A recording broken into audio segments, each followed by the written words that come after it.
안녕하세요. 제인쌤입니다. 네, 얼마 전 신사임당 제가 올라가면서 부쩍 구독수도 늘고, 그리고 공부방 아니면 교습소 창업 문의에 대해서 개인톡으로 좀 여러 군데서 연락이 왔습니다. 원장님들께서, 선생님들께서 고민이 아무래도 많겠죠. 그래서 그 중에 또 겹치는 사연, 좀 고민되고 되게 고심 속에 계신 원장님들 두 분 소식을 갖다가 제가 한번 풀어드리도록 하겠습니다.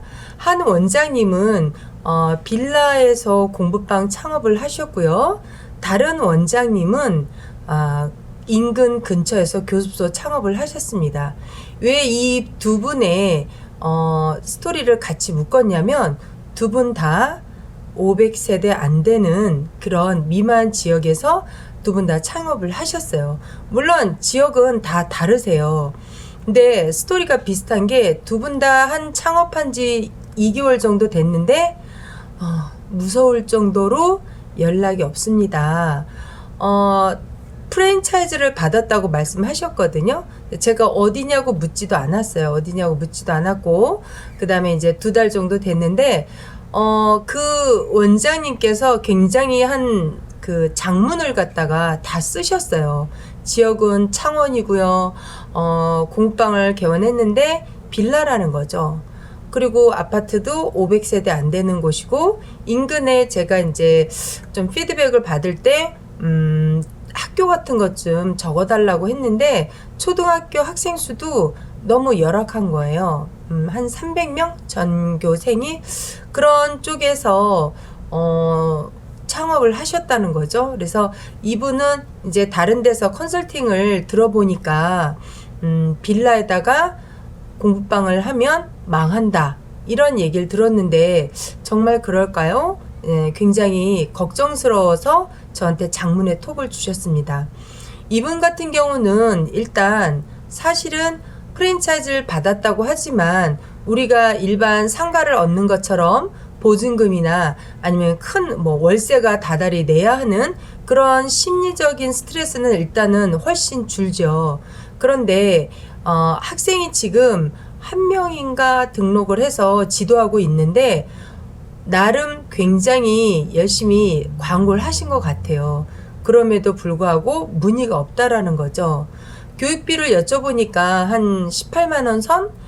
그 정도인데, 제가 그 원장님께는 교육비가 좀 높습니다. 초등생 치고. 왜냐하면 일반 요즘처럼 짓는 아파트 단지가 많거나 아니면 신도시라던가 이러면은 교육비가 한 그 정도에서 이제 더 추가로 받을 수도 있겠죠. 그런데 일단 300세대에서 왔다 갔다 하고 500세대 채 안 되고, 전교 학생도 굉장히 열악한 곳에 아마 이제 거주 지역 하시면서 살림하시면서 창업을 하신 것 같아요. 그래서 제가 그 원장님께 드릴 말씀은, 교육비가 좀 조정해서 내리고, 그리고 또 한 가지는 커리큘럼이 출중하지 않으면 살아남기가 사실 쉽지가 않은 그런 조건이에요.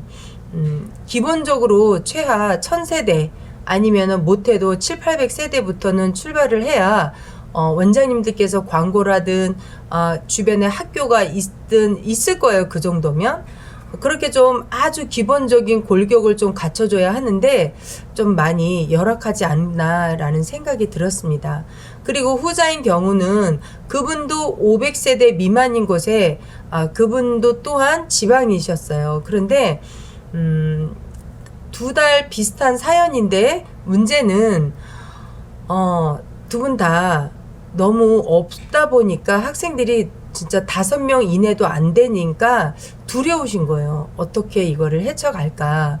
전자의 경우는 그 원장님께서 가정에서 살림도 하시고 한쪽 편에서 이제 공부방으로 오픈해서 크게 사실은 잠을 못 잘 정도의 그런 스트레스 받는 건 아니잖아요. 그런데 이미 후자의 경우는 월세라는 게, 다만 우리가 아무리 열악해도 최소한 몇십만 원은 내야 되잖아요. 그것뿐인가요? 아주 기본적인 거, 전기료, 수도세, 하다못해 상가이지만 일반 기본적인 관리비가 나가야 된다는 거죠. 그런 걸 봤을 때 조금 안타까운 생각은 들었어요. 왜냐하면 아주 기본적인 거지만 조금 더 발품팔이해서 알아보시고 전자의 경우는 내가 어쨌든 가정에서 공부방으로 출발을 할 거야 라고 했기 때문에 그 원장님 같은 경우는 집안에서 한 2, 3년 경력을 쌓아도 크게 손해날 게 없어요. 오히려 경력이 쌓이는 거거든요. 축적되는 경험이.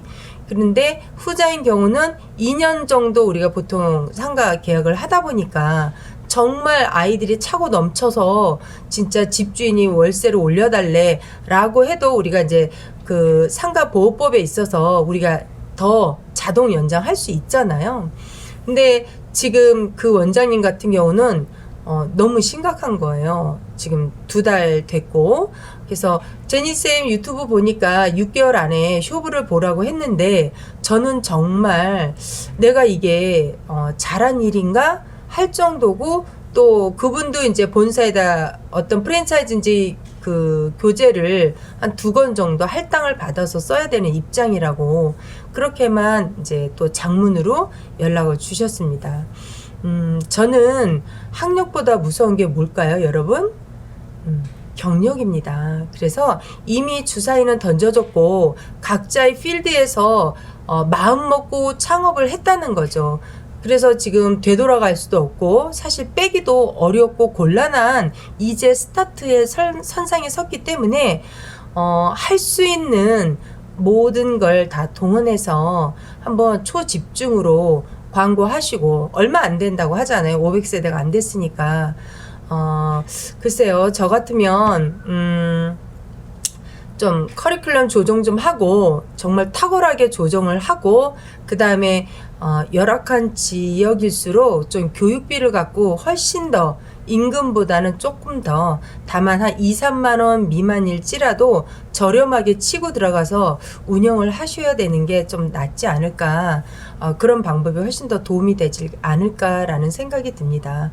항상 오너라는 것은 작더라도 운영자 입장에서는요, 여러분 공급자, 주는 자가 되어야 된다고 생각을 해요. 내가 줘야 된다는 거예요. 처음부터 내가 이거 오픈했는데 이것저것 차 뛰고 포 뛰고 다 뛰고 나 남는 게 없네? 무조건 한 명이 들어와도 내가 좀 고소득으로 이렇게 교육비를 많이 받아야 되겠네? 이런 생각보다는 그래도 말씀드린 것처럼 경력은 굉장히 여러분들의 날개에 힘을 실어주는 그런 기본 원동력이기 때문에 기저에 깔리거든요. 그래서 한 명이든 2명이든 들어왔을 때 정말 정성껏 잘 지도하시고 이왕에 프랜차이즈를 받으셔서 운영하시니까 거기에 해당되는 그 커리큘럼에 충실을 다 하십시오. 그리고 아마 본사에서도 여러 가지로 아마 지사 쪽일 거예요. 지사에서 그렇게 창업을 하도록 권유했고 또 창업을 했기 때문에 좀 적지 않은 그런 노력으로 같이 성심성의껏 도와주지 않을까라는 생각이 듭니다. 이왕에 시작했는데 그래도 주저앉지 마시고, 예, 마인드셋을 좀 강하게 하셔서 내가 어떤 거부터 빨리 정비를 해야 되는지 한번 체크를 해보세요. 그래서 교통정리할 거를 좀 부지런히 수정 보완하셔서 다시 12월을 맞이하는, 그리고 올해 연말이기도 하지만 그러한 좀 수정 보완된 좀 조건으로 내년 1월 1일을 새해를 맞이하는 그런 원장님이 되기를 진심으로 희망합니다. 네, 오늘은 두 분의 사연인데 너무나 비슷한 조건에 또 비슷한 시기에 창업을 해서 여러분들에게도 그와 같은 유사한 혹여나 그런 계획을 갖고 계시다면 저는 개인적으로 기본 1000세대는 받쳐주는 게 스타트 하기에는 훨씬 더 진입 장벽이 수월합니다. 그렇게 참고하시면 좋을 것 같습니다. 오늘은 영상 여기까지 하겠습니다. 여러분 감사합니다.